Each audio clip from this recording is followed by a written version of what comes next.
Ancient Greece, a civilization that thrived approximately 3,400 years ago, has left an indelible mark on human history, influencing various aspects of society and culture, which encompasses approximately 60% of the globe today. In ancient times, sexual desire was seen as a cosmic principle and personified in deities like Aphrodite and Eros, who wielded their influence over mortal beings. Not only did the Greeks have a different way of thinking about sexuality, they interestingly manifested relatively tolerant attitudes towards homosexuality. Among the various Greek city-states, Athens was particularly noteworthy in this regard, while pederasty was a prevalent practice in ancient Sparta and Thebes. Before we proceed, it's important to recognize the various forms of love in ancient Greece. There were separate classifications for desire, and not all were pertinent to conventional homosexual relationships. Let's understand the meanings of terms such as love, desire, and affection in that context. Love, desire, and affection. In ancient Greek culture, there was a very clear difference between two types of love, Eros and Philia.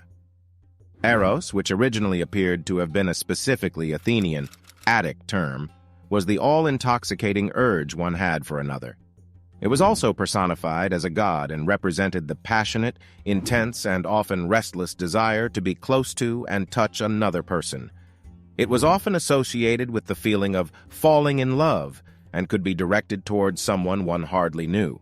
However, Eros had a darker side, as its effects could be limb-loosening and destructive. When Zeus suddenly felt a strong desire for his wife Hera, he exclaimed, "For never has such love, Eros, for goddess or woman, mastered my heart so overwhelmingly." Philia, on the other hand, encompassed a broader application of love, including both non-sexual and sexual forms of affection. It referred to friendship, tender concern, and the emotions one feels for family members. Philia was more focused on the well-being of the person loved and was associated with goodwill and affection. Unlike Eros, Philia was unlikely to be felt for someone one hardly knew. In some instances, both Eros and Philia could coexist in relationships involving sexual attraction. The Greek term philites often referred to sexual love, and actions like kissing, kataphilein, were associated with loving affection as much as erotic love. Other related terms in Greek included pothos and himeros, which were used, especially in poetry, to describe the feelings accompanying Eros. Epithumia was a term used for physical desires, libido, and lustfulness could have either a neutral or negative connotation, depending on the context, because there was a law that prohibited you from committing what was known as hubris, the act of humiliating or dishonoring another person for one's own gratification. So for criminal or deviant lust, terms like pathos or hubris might be used, which emphasizes failure to restrain the baser urges toward violence and sex. As described by Sophocles, Eros dragged the minds of just men into injustice and destruction and needed to be carefully monitored to avoid public humiliation and shame. Well, as you know, in ancient Greece, the concepts of Eros and Philia were not explicitly limited to heterosexual relationships.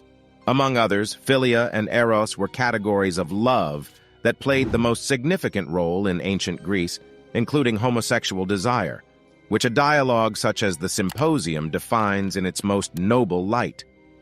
While much of the surviving literature and historical accounts focus on relationships between men and women, there is evidence to suggest that same-sex relationships were openly present in ancient Greek society.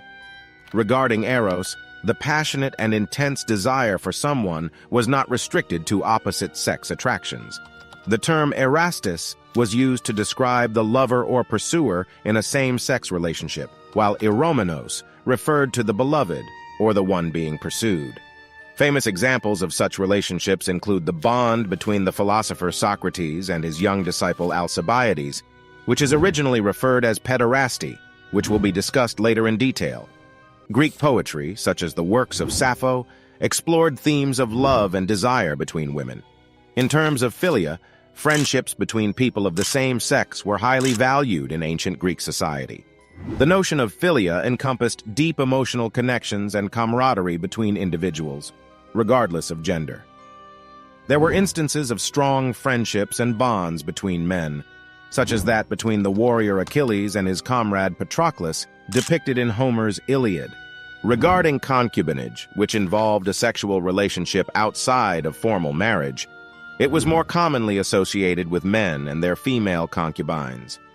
But in ancient Greek society, men were allowed to have male concubines alongside their wives. These relationships were typically not regarded with the same level of social or moral approval as marriage, but they were not uncommon. In classical antiquity, numerous writers such as Herodotus, Plato, Xenophon, and Athenaeus explored various aspects of homosexuality in Greek society. Homosexuality was not a fixed identity or orientation as understood today, but rather a practice or behavior. Some same-sex relationships were considered acceptable and even admired, particularly when they involved an older, respected man, erastes, mentoring and guiding a younger man, eromenos, known as pederasty. It was the most common form of same-sex relationships, pederastia, in Greek. In some of his philosophical dialogues, Plato suggests that even Socrates enjoyed the company of young, male lovers. But while pederasty itself was everywhere, social attitudes toward the practice varied from region to region. In some communities, like Sparta, relationships between boys and men were explicitly permitted, even institutionalized. In other places, such as Athens, laws were put in place to eradicate what was slowly being regarded as an archaic, unnatural tradition. So the acceptance of pederasty varied among different city-states. While sexual relationships between adult men did exist, it is believed that at least one member in these relationships assumed a passive sexual role. In ancient Greek society, sexual orientation was not conceived as a social identity as it is understood in modern Western societies. The Greeks did not categorize sexual desire or behavior based on the gender of the participants, but rather on the roles they played in the sexual act. The active penetrator or the passive penetrated. In simple words, people didn't care if you were attracted to men or women. What mattered was whether you were the dominant, active, or submissive, passive partner in the bedroom. In pederasty, the active role was associated with masculinity, higher social status, and adulthood, while the passive role was associated with femininity, lower social status, and youth. It is unclear how relationships between same-sex partners were viewed in general society, particularly concerning women, but historical examples exist, including those dating back to the time of Sappho. The roots of Greek pederasty can be traced back to the tribal past of Greece, where communities were organized based on age groups. When a boy reached the age of transition into adulthood, he would leave the tribe under the guidance of an older man, marking a rite of passage. During this period, the older man would educate the youth about Greek life and the responsibilities of adulthood. As the city-state, or polis, emerged as the primary political unit, the practice of pederasty evolved. Boys no longer left their communities but formed relationships with older men within the city. These men played an educational and instructive role in the lives of their young companions, and they also engaged in a sexual relationship. Penetrative sex, however, was seen as demeaning for the passive partner and not socially accepted, for which terms like pathos or hubris might be used, which we discussed in the very start of our video. Sex in ancient Greece was understood in terms of penetration, pleasure, and dominance, rather than the genders of the participants. Pederasty was not necessarily considered a homosexual act, since it involved a dominant partner and a passive partner.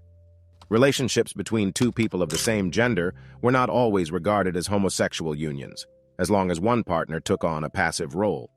So did this ambiguous and seemingly never-ending homosexual contract ever come to an end? David Bain's summary of pederasty, as referenced in his review of Die Griechische Knabenliebe by Harold Patzer, states that it is the practice whereby young men pursue pubescent boys and enter into short-term relationships with them, which expire when the boy becomes a man. This statement suggests that pederastic relationships were indeed of a temporary nature, and would end when the younger partner reached adulthood. The classical history of love, desire, and sexuality in ancient Greece offers a glimpse into a civilization that profoundly shaped human culture and thought. The ancient Greeks had unique ways of understanding and expressing love, with distinct categories like Eros and Philia, each encompassing various forms of affection. The Greeks not only held a distinct perspective on love and sexuality, but also tolerated a form of semi-romantic, semi-sexual relationship, which is no longer acceptable in present-day Western societies. Sexuality was framed very differently in ancient Greece than it is in the modern Western world. What ethical considerations should be taken into account when examining ancient Greek practices related to love and sexuality in today's context? Let us know in the comments section.